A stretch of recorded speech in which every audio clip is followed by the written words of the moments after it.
The children now love luxury. Das ist meins. They have bad manners and contempt for authority. Ranting like this about teenagers behaving badly was Socrates more than 2,000 years ago. Today, scientists know teenage rampage is a necessary part of growing up. Das war schon eine rebellische Zeit. It was a rebellious time. We broke into our school. Ik heb vaak ruzie gemaakt met mijn ouders. I argued a lot with my parents. They thought I drank too much and stayed out too long. En te laat wegbleef. Stealing road signs comes to mind. So, just pulling down stop signs or street signs. I have no idea why. I think I first fell in love when I was 13. Hormones go crazy, and the brain turns into a construction site. Teenagers go mad. And parents do too. But puberty is also a time full of wonder and excitement. Only now, researchers have discovered how important it is for human development.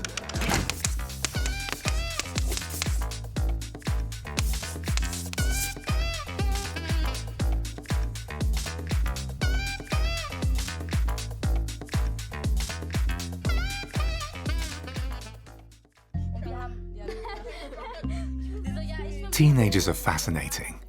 They're no longer children, but they're not grown-ups either.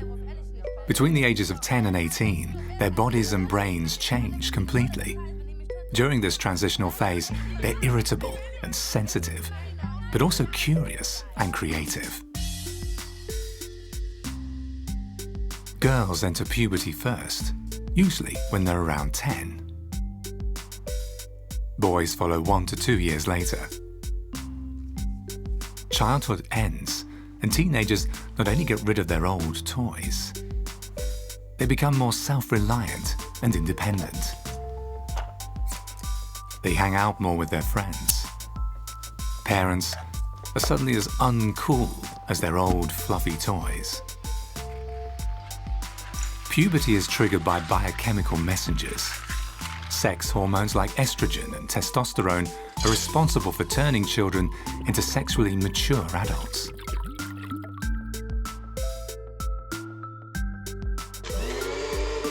The resulting emotional turmoil makes sense biologically. It ensures the survival of our species, because teenagers have to leave their parents to find genetically unrelated sex partners and start their own families. But first, their bodies grow frighteningly fast. In 1 year, teenagers can gain up to 10 centimeters in height. Arms and legs grow longer. And not just that. Girls grow breasts and their hips become rounder. Boys develop wider shoulders and stronger muscles. Hairs grow everywhere, and the first beard stubble appears. Annoying pimples disfigure faces, and voices suddenly sound different. But above all, the genitals grow to their full size.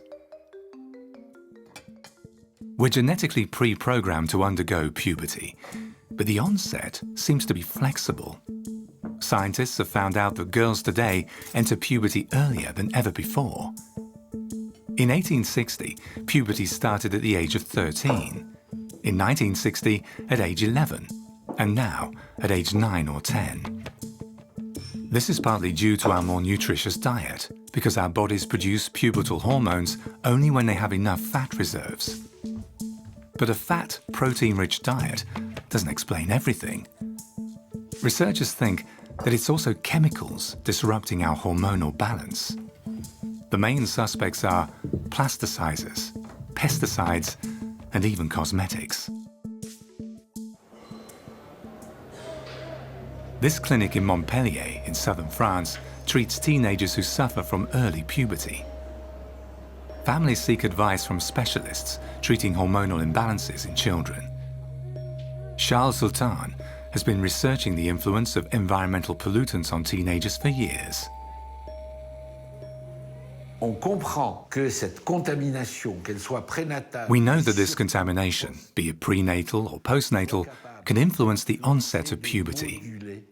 It can have an estrogen-like effect. Et eu égard à cet effet estrogène-like, eh bien, on va imprégner cette... This means that young girls are exposed to estrogens that can stimulate the mammary glands, the uterus, and the nerve centers that regulate the onset of puberty. Qui régule le déclenchement de la puberté. The area around Montpellier is a famous wine-growing region. To maximize yields, winemakers use pesticides. The father of these two children has been working with these chemicals for years. The boy entered puberty rather late, but his little sister started far too early, at the age of 7.5. A burden for the girl, but also for her mother. Ma fille aurait aujourd'hui donc presque 10 ans. C'était très difficile. My daughter is nearly 10. It's difficult to accept this change. Her friends are only now beginning to grow breasts and wear bras. My daughter has been wearing them for 2 years. So she was 7 or 8 years old when she started wearing bras. The girl is embarrassed and the family doesn't want to be recognized. The mother hopes that the endocrinologist can help her daughter. Charles Sultan usually treats children who suffer from a genetic disorder or a tumor that speeds up or delays puberty. But for several years, an increasing number of children have been coming to see him who have no organic disorders, just like the little girl. D'accord. Quelle danse? Classique? Non, hip-hop. Du? Hip-hop. Hip-hop. D'accord. Et des fois Zumba. Et Zumba. D'accord.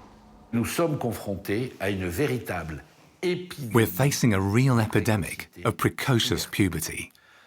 Dans le service, il y a 10 10 or 15 years ago, we had about 20 cases per year. Précocité pubertaire à équipe constante. Last year, we had to treat 106 or 108 cases of precocious puberty. 106 ou 108. That's 6 times as much. C'est-à-dire 6 fois plus. For the girl, it's a handicap to enter puberty at such an early age.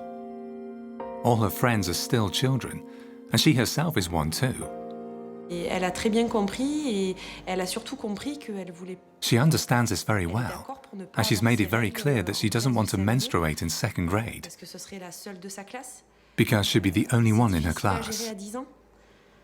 This is difficult to cope with when you're only 10, so we want to treat her fairly quickly before she goes back to school. La rentrée scolaire. Donc je te mesure. Hormone blockers can delay the onset of puberty, but first, the doctor must know how far advanced her development is. Charles Sultan works with X-ray specialists. Adolescents have so-called growth plates in their bones. At the end of puberty, these growth plates disappear. A radiograph of the plates on the girl's hand shows that her puberty is far advanced. Also, the girl's uterus is almost fully developed. If left untreated, the hormone disorder can have severe effects. Une enfant qui entre en puberté plus tôt va développer A child that enters puberty too early terrain, can later suffer from obesity, cardiovascular diseases, maladie, and lipid disorders. troubles lipides. There are lots of Donc, risks. c'est un terrain à risque. Experts advise children to avoid hormone-like substances. This could also mean reducing the use of skin creams or other cosmetics. Ils contiennent des parabens, ils contiennent des phtalates, ils contiennent des nanoparticules, ils contiennent du titane. They contain parabens, phthalates, nanoparticles, and titanium. Je cite les cosmétiques. So why do I Parce qu'il y a une talk étude about américaine cosmetics? qui a été publiée récemment. Because recently, a US study was published showing that when adolescent girls reduce the use of these cosmetics for just a few weeks, the level of endocrine disruptors in their blood drops. Hormones are a vital part of the signaling system in our bodies. They also trigger puberty. It starts in our brains. A gland, the so-called hypophysis, releases hormones that initiate various processes in our bodies. Ovaries and testicles start working and also begin producing hormones. Estrogen in girls and testosterone in boys. By the way, both hormones occur in both sexes, just in different quantities. Not only the body changes during puberty, the brain also gets rebuilt completely. Just a few years ago, scientists believed that brain development stopped at the age of 6. But now we know that the brain grows and restructures itself during puberty.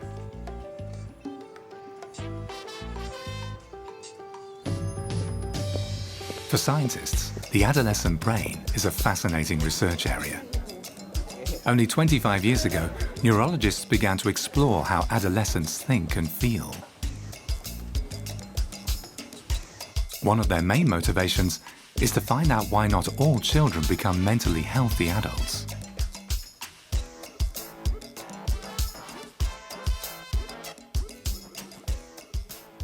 We study adolescence and the development of the brain during adolescence, mainly to get more information about why this is such a vulnerable phase in life. We know that many mental disorders manifest themselves at this stage. This is a bit of a contradiction to the robustness of young people, their great physical health. And yet, at this stage in life, many accidents happen, many deaths occur, and many psychological disturbances begin, be it depression, anxiety disorders, eating disorders, or substance abuse.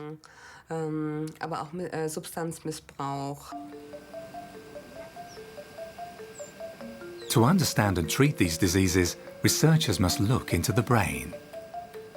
This is best done with magnetic resonance tomography. The resulting images of the teenage brain are somewhat surprising.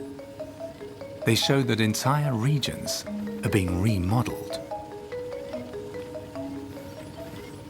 Amazingly, it actually does seem to be like a construction site. So there are a whole bunch of different processes taking place at once. So it's actually very hard to get a complete understanding of all of these things that are happening. But there's some things we do know pretty well at this point.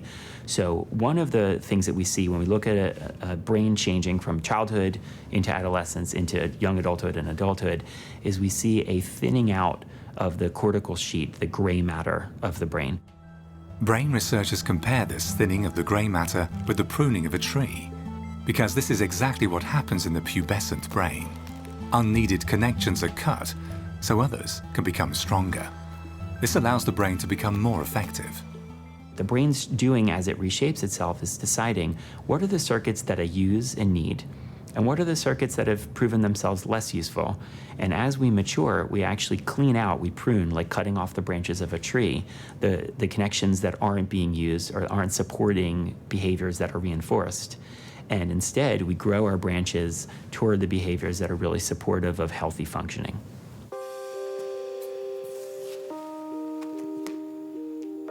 Therefore, our childhood experiences determine our adolescence and our adulthood only to a certain extent. During puberty, all the experiences and insights gained so far are put to the test. The brain selects and recombines. Never again will our brains be as malleable as during this phase.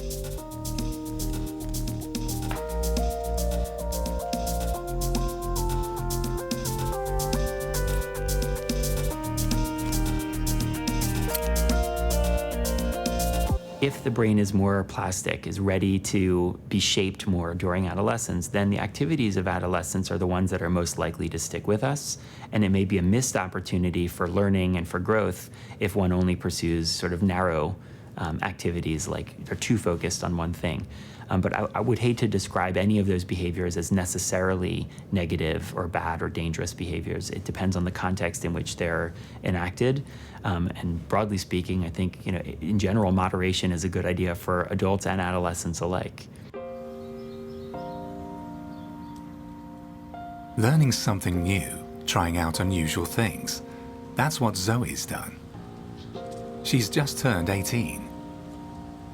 She thinks the most important thing is gaining as much experience as possible during puberty.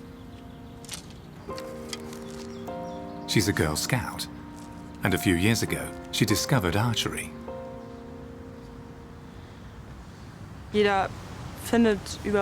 People discover their hobbies by accident.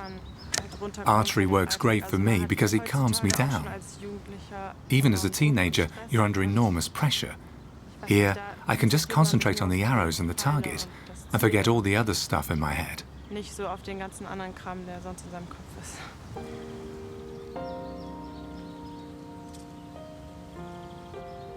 Zoe knows what her aim in life is.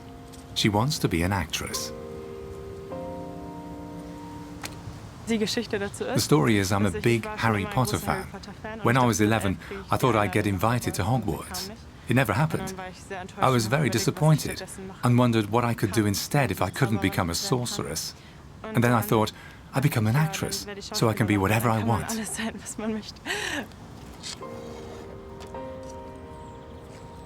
Zoe doesn't want to lose sight of her aim, but she knows that sometimes she needs the help of others. Especially at this age, you need someone who helps you to find out what you like. And I think that unfortunately, parents sometimes aren't the right people for that. Often, parents simply can't do what their teenage kids can.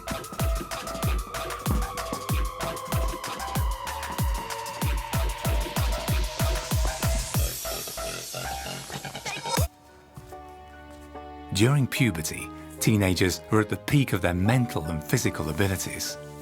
Scientists speak of fluid intelligence, the ability to think spontaneously and creatively. Adults, on the other hand, have a more crystalline, knowledge-based intelligence.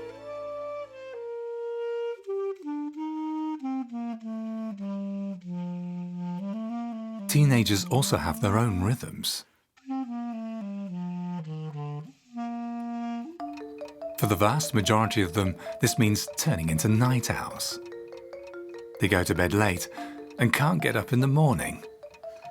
But it's not only smartphones that are responsible for this. Nature condemns teenagers to be creatures of the night. Man kann sagen, geh früher ins Bett, dann You can tell them, go to bed early, so you can get up early. But that's not very fruitful, because the teenage body clock does something nasty. Before it opens the window for sleep, it makes sure that you cannot fall asleep for a few hours beforehand. This means that I can tell teenagers to go to bed early, but that doesn't mean that they can fall asleep. Ins Bett gehen kann man immer, aber einschlafen kann der deshalb noch nicht. Again, it's all down to chemistry. During puberty, the body releases the sleep hormone melatonin 2 hours later than in adults. Wenn man in der Mitte seiner Nacht geweckt If you get woken up in the middle of the night, you're not going to be receptive, neither for food nor for knowledge. The second problem is that you're missing half a night. This half of the night is incredibly important for our brains to memorize what we've learned. Unfortunately, school timetables don't take that into consideration. Lessons often begin early in the morning, for children as well as for adolescents. Everyone must get up early and be on time. Except for Carsten. The 15-year-old is allowed to come to class late. For him and his classmates, lessons start an hour later. This school in Alsdorf, Germany, has set up a flexi-time system for their teenage students. This is part of a research project to find out whether starting classes later in the day makes learning easier. The students think it's great.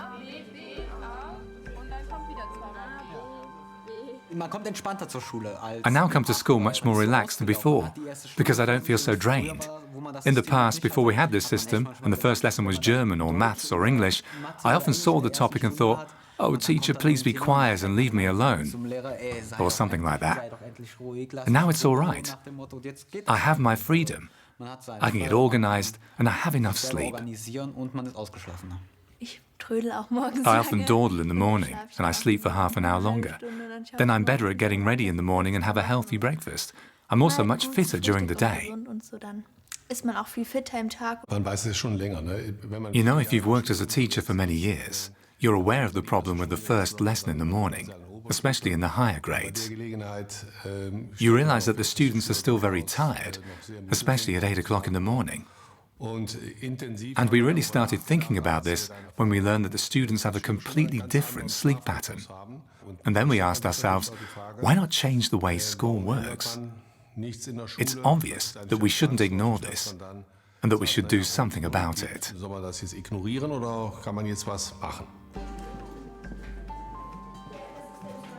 The school decided to put the findings of the adolescence researchers into practice. The students can now synchronize their learning pattern with their individual biorhythm.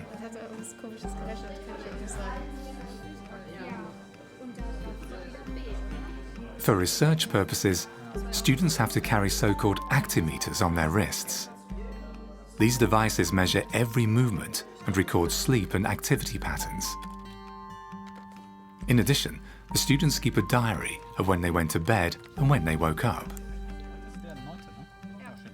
Bin ich denn gestern eingeschlafen? The scientists also want to know whether the new system helps the youngsters to get more sleep, or whether they simply go to bed later.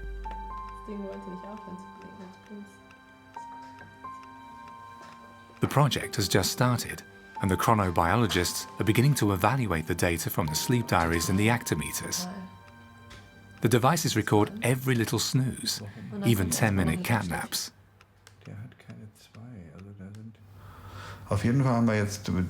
So now we have enough data from 85 people to start evaluation.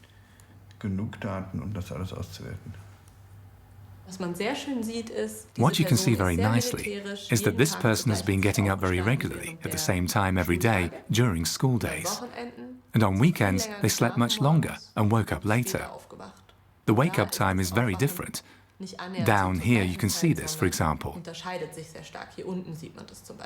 If you could sleep for an hour longer every night, you would gain a whole night in 1 week, because that's 1 hour a day for 5 days, so 5 hours of extra sleep. Extra sleep that hopefully has a positive effect on the student's ability to learn. We always get asked, and have the grades gone up? I can't tell you right now. And I also think that we have to look at the longer term. Within 2 months, the grades won't improve dramatically. But I can imagine that if we look at the results in 2 years or so, we will see that something has changed. But it's obvious that the students are happier and more alert. One example where adolescence research has made life easier for students, parents, and teachers alike. Dozy in school, death-defying in their spare time. Puberty is a phase of risk-seeking and irrational behaviour. Looking for the kick often leads to accidents or even death. But where does this penchant for peril come from?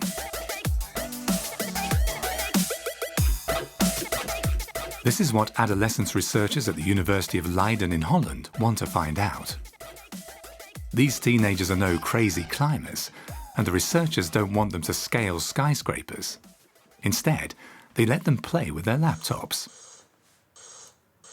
In the lab, pubescent daredevilry is measured with bursting digital balloons. Tersa and Sven get money for every pump stroke.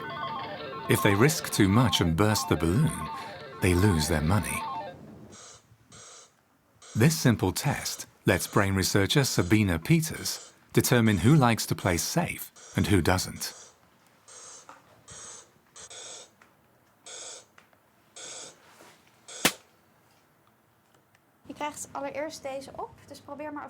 Of course, the Dutch researchers also want to look into the heads of the teenagers. Hence, they scan their subjects with a magnetic resonance tomograph. Again, the teenagers are asked to inflate balloons while the scientists observe what's going on in their brains. The researchers have made a surprising discovery. Adolescents rarely think rationally, at least not when they have to assess risks. Their behaviour is somewhat spontaneous and reflexive. It's controlled by evolutionarily ancient brain structures.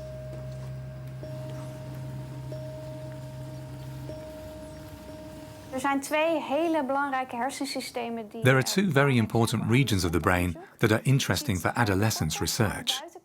One is the cerebral cortex and the prefrontal cortex here at the front. These are brain areas that are important for the evaluation of your actions, smart thinking, forward planning, things like that. The other regions are deeper in the brain. These areas are evolutionarily older. It can also be found in many animals. There's the emotional system, for example, which was active while you did the balloon task. And we think that these areas are especially active in adolescents compared to children and adults. In contrast, the more rational areas of the brain, what we call the cortex, that sit on the outside of the brain, are just a little less developed in adolescence. The brain stem belongs to the older parts of the brain and regulates reflexes like breathing and swallowing. The cerebellum and the limbic system control emotions, pleasure and risk-taking. The cerebrum is the youngest part of the brain, the so-called grey matter. During puberty, the cerebrum is remodeled from back to front. The control system for rational thinking, the prefrontal cortex, is the last area to be rebuilt. An explanation for why even reasonable teenagers often act unreasonably. Vaak als je het aan tieners vraagt, dan kunnen ze van tevoren... Often when you ask teens in advance, they can clearly say that it's probably not a good idea, for instance, to jump a red light, because this can cause an accident. But when they're together with their friends, for example, they no longer think about this. They're more concerned with the short term than the long term. So teenagers don't lack insight.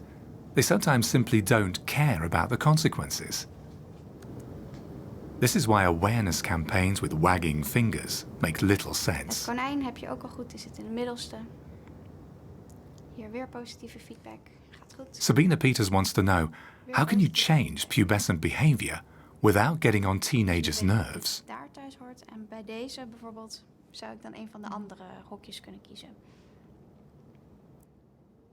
Wat ik in mijn studie vond is dat... What I found out in my study is that the brains of young people don't react as well to negative feedback. The older you get, the more our brains can respond to negative feedback. I think that's because it's a lot harder to process. With positive feedback, you can just copy what you did before. But with negative feedback, you need to stop and think. What do I have to do differently? That needs more mental capacity, and I think that's why youngsters find it more difficult.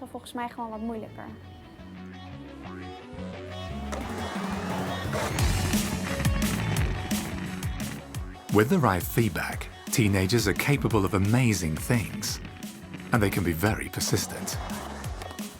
Instead of walking on 2 legs, Camden spends most of his time on 4 wheels. Man hat halt für sich einfach immer den Kick. You just get a kick out of it. The best thing is to focus on a trick that you want to master and then spend 2 hours practicing it. Then you crash. And finally, you manage to do it. That's just the best feeling. Numerous studies show that sport not only trains the muscles, but also positively influences the psyche.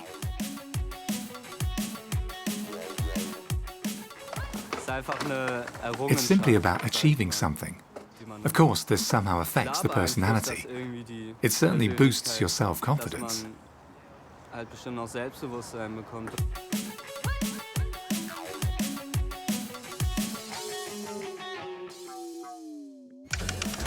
Doing sport releases endorphins. These are hormones that cause feelings of happiness. This reward system is not something unique to humans. Animals also like to get high. Dolphins, for example. They get a kick by nibbling on pufferfishes. The fish releases a toxin that acts as a drug. The dolphins quickly suck on the fish and then pass it on to their buddies. This behaviour is especially common among juvenile dolphins.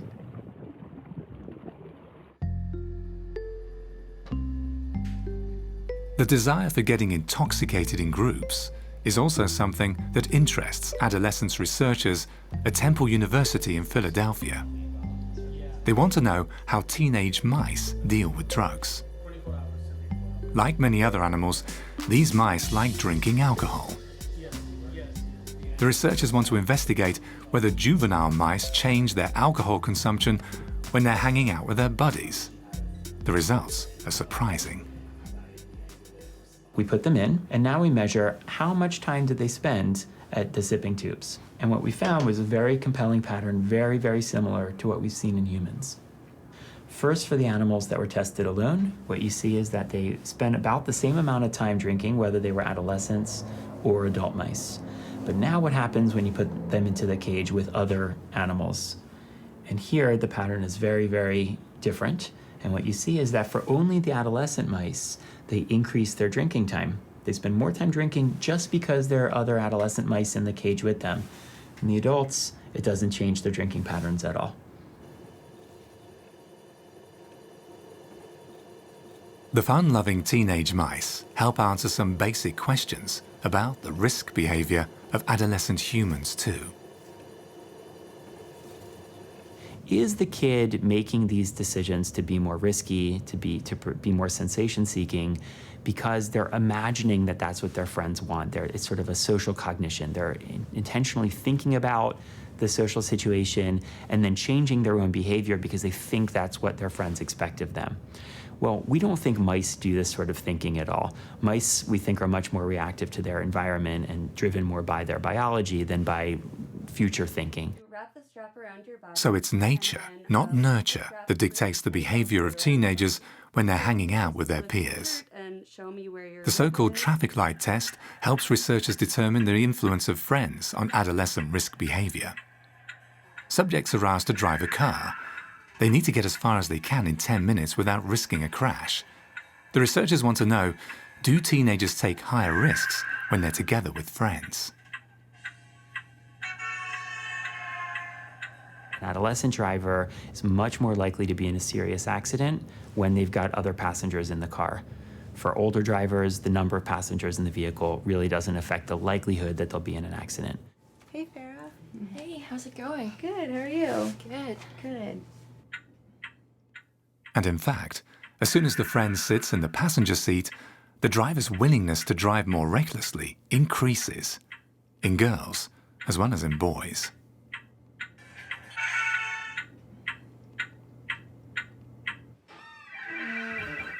The reason why adolescents are more likely to be risky when they're with their friends isn't because their friends are telling them what to do. It's not because they're trying to impress their friends.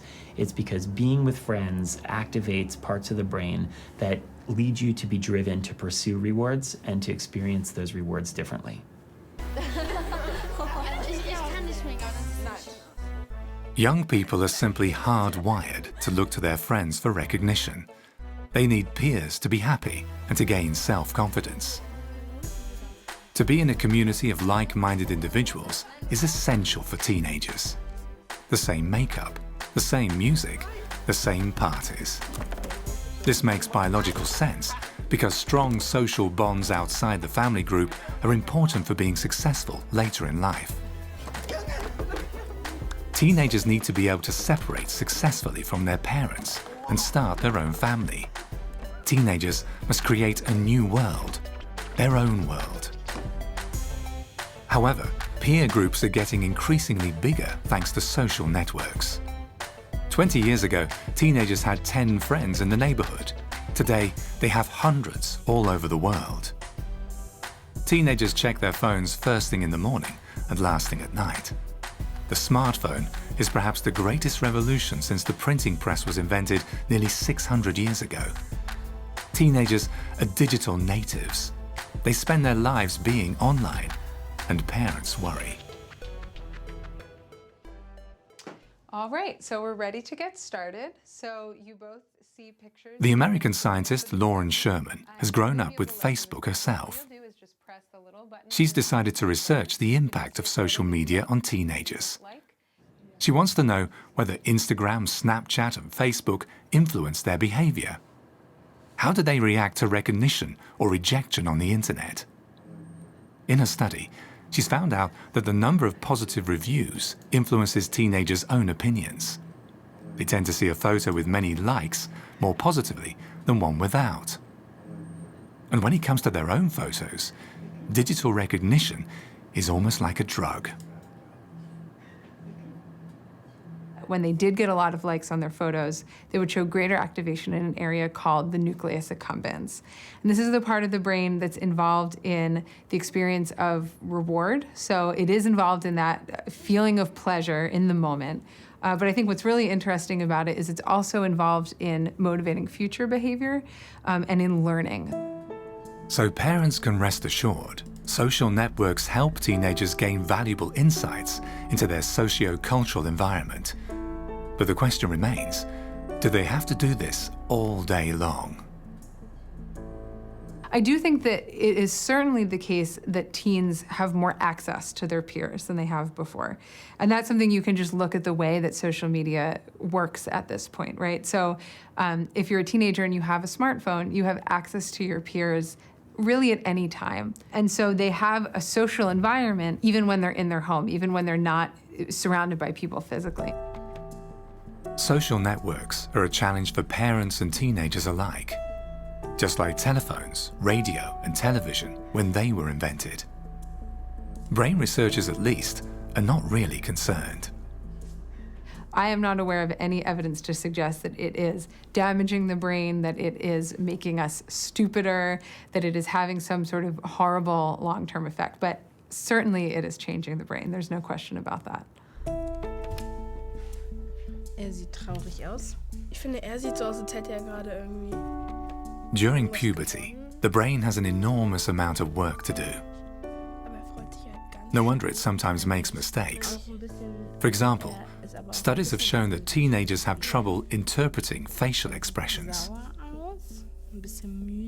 This could explain why they often react so unpredictably.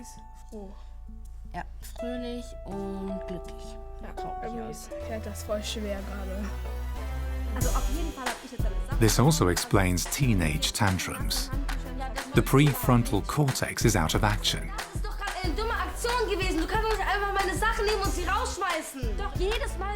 Hence, parents have the unwelcome benefit of experiencing their offspring's unfiltered emotions.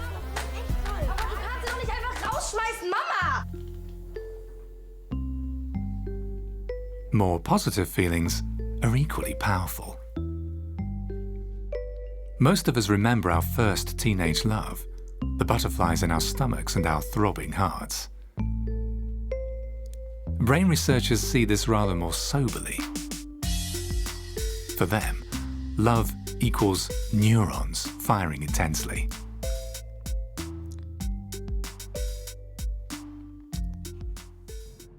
For decades, the New York-based neurobiologist Lucy Brown has been researching the most beautiful of all emotions.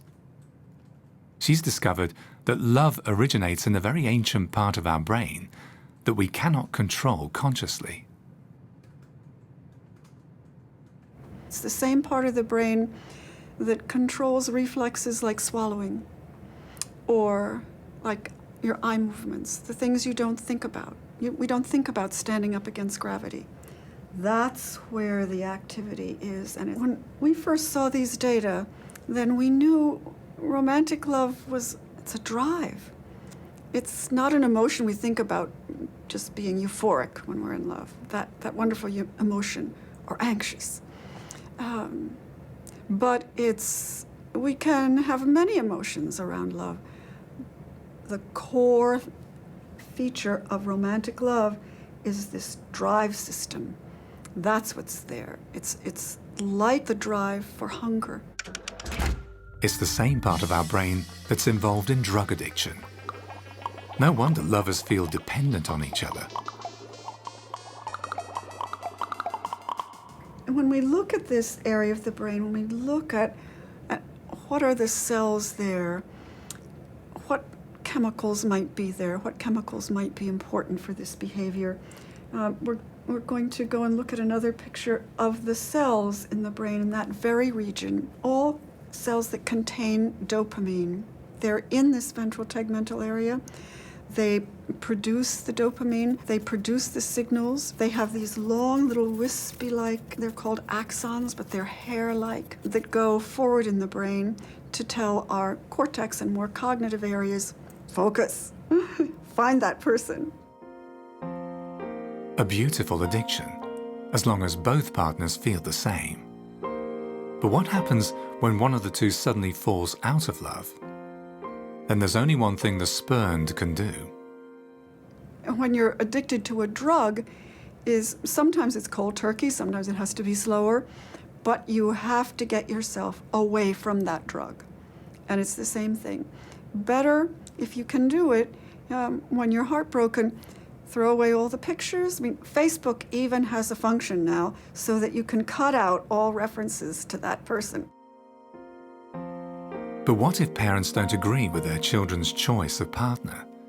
Is it possible to separate star-crossed lovers? It's like in Romeo and Juliet. If you set up a barrier, you're just going to make the wish for the other person stronger. It really is true. Absence makes the heart grow fonder. But for some young people, it's not their first love that keeps them up at night, but the question of who they really are. Boy or girl? Do they want to be a man or a woman in later life? Jessica is celebrating her 17th birthday as a girl.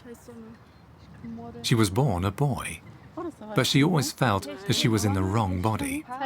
With the onset of puberty, she took a decision. Birthday to you.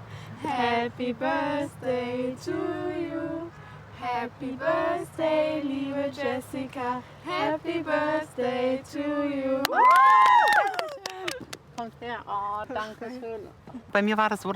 In my case, I lived through 2 years of the male puberty biologically intended by my body. Then at the age of 14, I was fortunate to be able to stop it. My doctor gave me a drug that arrested male puberty, and then it all stopped.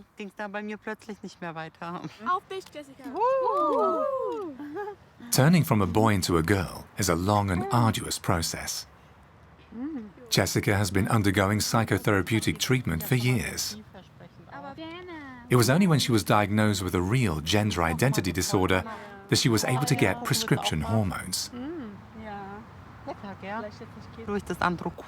The hormone therapy drugs stop puberty. The natural testosterone in my body is blocked. The artificial estrogen that I take further reduces testosterone levels and triggers female puberty. Jessica's doctor is Bernd Meyenburg, a specialist for gender identity disorders. When he opened his practice 40 years ago, he only had adult patients. Today, he's treating an increasing number of adolescents. Puberty ist eine große Leidenszeit für die Betroffenen. Puberty can be a time of great suffering for those affected. We see some really serious depressions, self-harm and suicide attempts. And because these young people feel so hopeless, so stuck in a dead end, it's good that we can help them in the long term.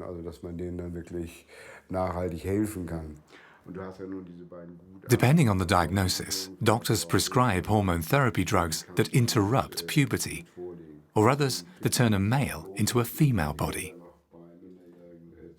This is controversial, but many scientists believe that the benefits of early treatment outweigh the drawbacks.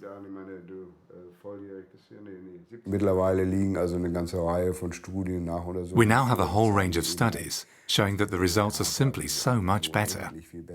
For example, if we prevent boys from getting beards and deep voices, it helps them get through puberty better. Similarly, we can save girls from having to undergo operations for breast formation later in life. Of course, it would be easier if biological sex and gender identity always corresponded. But little is known about the causes of gender identity disorders. Some might be caused by an imbalance in the level of sex hormones during fetal development. There is a small time window during pregnancy. Not during the whole pregnancy, but only the last third of pregnancy. Studies have shown that if different hormones prevail during that time, the controls in the brain can be reversed. Biologically a boy, but emotionally a girl. The hormones Jessica is now taking are intended to unite her mind and body.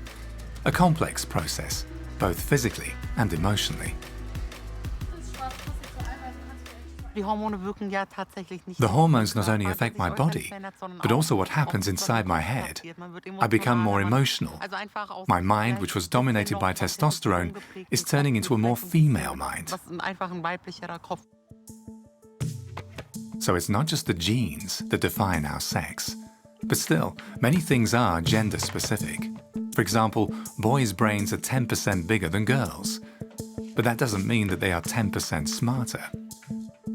The male brain processes the hormones serotonin and testosterone differently, so boys find it harder to sit still. Girls have better language skills.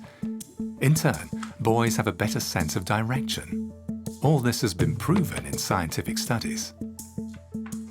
The aim of this task is to find out how well you can imagine things in your head when you twist them. For example, when you read a map, are you someone who's more likely to turn the map? Child psychiatrist Kerstin Conrad analyzes the differences between boys and girls. She wants to know how much is genetically pre-programmed, how much is hormonally controlled, and how much is education. Usually, boys find these spatial awareness tasks much easier than girls. However, researchers only detect these differences during or after puberty.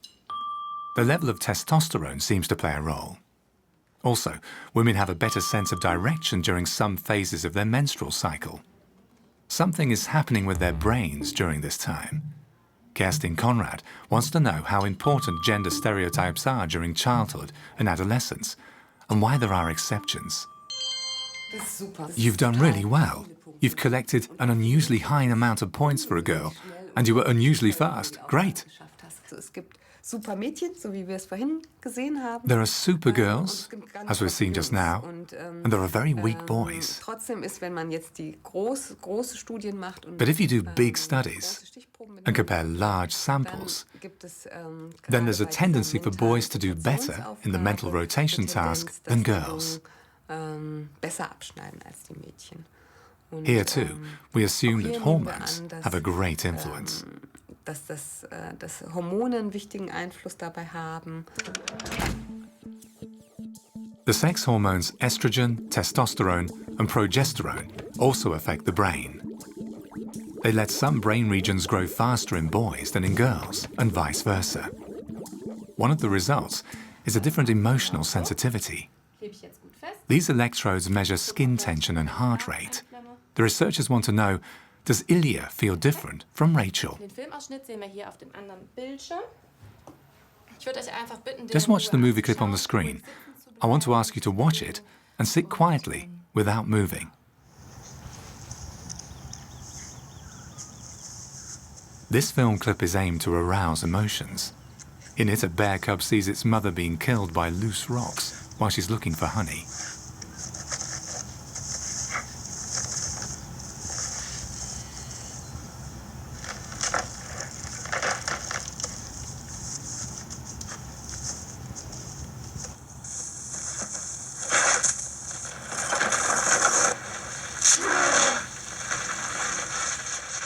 Girls usually react more emotionally than boys, probably because their amygdala is of a different size and shape. This brain region controls emotions and can be involved in causing depression. There might be a connection with psychological diseases. For example, boys after puberty have a larger amygdala than girls. The larger volume is perhaps a protection against psychological disorders related to the control of emotions, such as depression and anxiety disorders. Boys are much less affected by that than girls, but only after puberty. Before puberty, we see depression as often in boys as in girls. Puberty lasts for 8 years. It's a time full of struggles and conflicts, but also of chances and possibilities. Children become adults. During puberty, the brain is extremely flexible and adolescents are extremely receptive. Physically and mentally, they're at the peak of their abilities. With the right support, teenagers can learn a lot. Research shows that puberty doesn't have to be a time of horrors, neither for parents nor for teenagers. On the contrary, it's a time full of miracles that determines how we lead the rest of our lives. It's a critical phase, during which a lot can go wrong, but it's also a phase of great opportunities that can and should be seized. Als je wat jonger bent, ben je wat flexibeler. Dus kom je wat sneller. When you're young, you're more flexible. This means that people take greater risks and are more comfortable with new situations, regardless of whether they end well or not. Van tevoren nog niet zeker weten of het wel goed zal gaan. In the end, this is our biology. This is the biology that we have evolved to possess. And so you're going to see this behavior manifested, I think, throughout human time. The reassuring thing is that usually even the most rebellious teenagers turn into well-adjusted adults. They will make their way and shape their world. And at some point, just like Socrates, they will probably grumble about today's youth having bad manners.